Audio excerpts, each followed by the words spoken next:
मीरा भाईंदर शहरामध्ये माणुसकीला काळिंबा फासणारी घटना घडलेली आहे आणि त्या घटनेचा उजाळा हे कालपासून सुरू झालेला आहे। नवघर पोलीस स्टेशनच्या हद्दीमध्ये नवघर अग्निशमन विभागातील फायरमॅनला आज निलंबित करण्यात आलेला आहे। त्याच्या पाठीमागे कारण आहे की एका 5 वर्षीय अल्पवयीन मुलीवरती त्यांनी अत्याचार दुष्कर्म केल्याचा त्याच्यावरती आरोप आहे। परंतु ह्या विषयाला आज वेगळं वळण आलं ते म्हणजे काल नवघर पोलीस ठाण्यामध्ये एका लोकप्रतिनिधीने अर्ज दिला आणि त्यांनी सांगितलं की त्याची चित्रफित आमच्याकडे आहे आणि हा दुष्कर्म गेली 15 दिवस किंवा 4 दिवस हा काळ चालू होता। हे सर्व अधिकाऱ्यांना ही माहिती आहे, पण हे अधिकाऱ्यांनी त्याच्यावरती झाप देण्यासाठी त्याला नवघरमधून त्याला उत्तनमध्ये शिफ्ट करण्यात आलं की तिकडे तो ड्युटी करावी।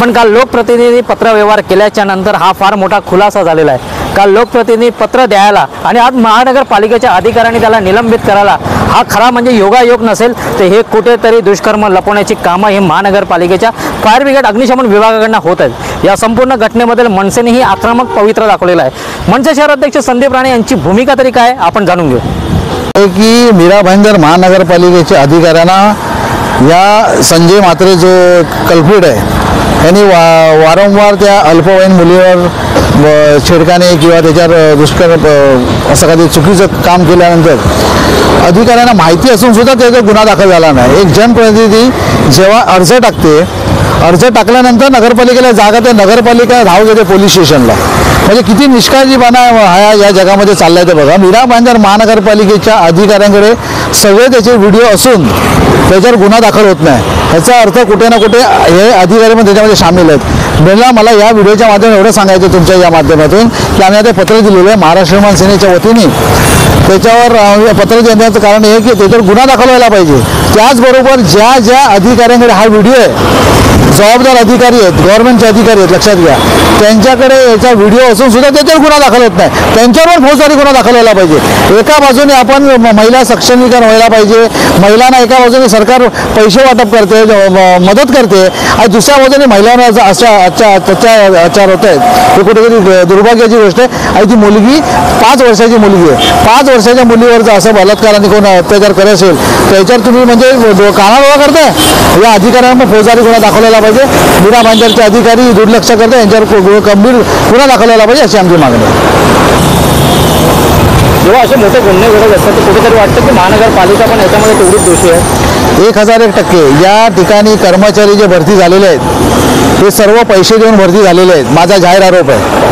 सर्वांनी त्या ठिकाणी पैशाचे आम्ही दाखवून या ठिकाणी भरती झालेले आहेत। त्याचबरोबर मीरा भाईंदरमध्ये पैसे देऊन अधिकारी कर्मचारी भरल्यानंतर त्याचा रिझल्ट असाच येणार आहे, लक्षात घ्या। तुम्ही कुठली ट्रेनिंग न घेता त्याला वशिल्याच्या वाजी काका मामा पुताने आणायचा आणि त्याला भरती केल्याचा असाच परिणाम होणार आहे। म्हणून याची सखोल चौकशी व्हायला पाहिजे। ज्या ज्या अधिकारी भ्रष्टाचारी करून या ठिकाणी जे कर्मचारी जे नेमलेत यांच्यावर गुन्हा दाखल पाहिजे। आज त्याचं कारणच ते आज या ठिकाणी विचार करा, तुम्ही महिलांना अत्याचार होतोय। अग्निशमन दल म्हणजे एक विश्वासाचं स्थान मानलं जातं। मग माणसांच्या घरामध्ये कुठल्या कारखान्यामध्ये कुठल्या विभागामध्ये काय अडीअडचण झाला की यांना बोलवतो आपण। आता हे जर असे परिणाम होत असतील तर आपण यांना बोलवणार का? हा मोठा प्रश्न जनतेसमोर आहे। त्यामुळे महाराष्ट्र विमान सेनेच्या वतीने आम्ही मागणी करतोय की त्या ट्रेन सगळे अधिकारी ठेवा, कर्मचारी ठेवा, पण ह्याला ते करायचं नाही। भ्रष्टाचार फार मोठं जड आहे। मीरा भाईंदरमध्ये भ्रष्टाचार घेऊन करून एक लोक या ठिकाणी आले, त्याचा परिणाम असाच होणार। रक्षकच भक्षक बनतात तेव्हा सर्वसामान्य माणसाने न्याय मागावा तरी कुठे? एक लोकप्रतिनिधी पत्र देते, त्या पत्राच्या नंतर जेव्हा आम्ही नवघर पोलीस ठाण्यामधले वरिष्ठ पोलीस निरीक्षक यांना विचारणा केली असता ते बोलतात की अजून आम्हाला त्यांच्याकडे बद्दल पुरावा नाही आहे, तर आम्ही त्याच्याबद्दल अर्ज दाखल तरी कसा करणार? अजून त्या व्यक्तीवरती गुन्हा दाखल नसताना महानगरपालिकेकडनं एक पत्रक जाहीर होतं की आम्ही त्या व्यक्तीला निलंबित करतो, त्याच्याबरोबरचे असलेले पुरावे आज आम्ही पोलीस ठाण्यामध्ये दिले। जर पुरावे तुमच्याकडे असताना सुद्धा नाही तुम्ही त्याच्यावरती जर कायद्याने गुन्हा दाखल करत नसाल तर कुठेतरी अधिकाऱ्यांवरती हा प्रश्नचिन्ह निर्माण होतोय की तुम्ही तुमच्या सोबत असलेल्या कामगार जो कर्मचारी आहे त्याला काय पाठीशी घालायचं काम करताय का? महानगरपालिकेच्या प्रतिष्ठित अशा फायर ब्रिगेड अग्निशमन विभागामध्ये कार्यरत असलेला हा कर्मचारी जर अशा गोष्टी वागत असेल तर कुठेतरी माणुसकीला काळिंबा फासण्याचं काम महानगरपालिकेचे अधिकारी करत आहे का? हा सर्व प्रश्नचिन्ह हा सर्वसामान्यांना पडलेला आहे। नक्कीच भविष्यामध्ये याच्यावरती कारवाई होईल का आणि याच्यावरती मनसे किंवा वेगळे प्रतिनिधी जे लोकप्रतिनिधी असतील याच्यावरती आक्रमक भूमिका घेतील का? हा फार मोठा भूमिकेचा बघण्याचा गोष्ट आहे आणि हा येणारा काळच ह्या गोष्टीवरती सांगेल।